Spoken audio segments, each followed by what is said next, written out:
نجمدین مالا نویسکارو هروسا روزنامه‌وانک کرده کره مالا خفور مالا علی مالا ابراهیمه سالا 1898 جدایوه لمزگفتا مام سوتابوه لسلیمانیه هروسا حجره که تایبت وکر بو دنوا حجره خدا کشتا نه گپ هات بو ناف کرن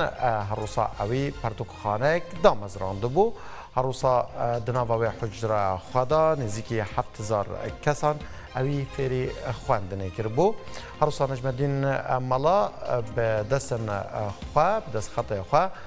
چند پرتوک هروسا دیوانه جی برم آنی بو دیوانا ویجی بحثا کورنزانیاری بلاف کریه او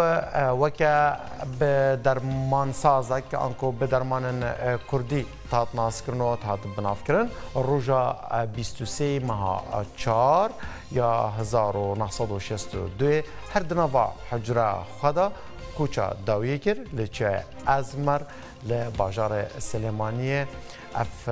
پرتوک نویس روزنامه‌وان یه کرد هات وشارتن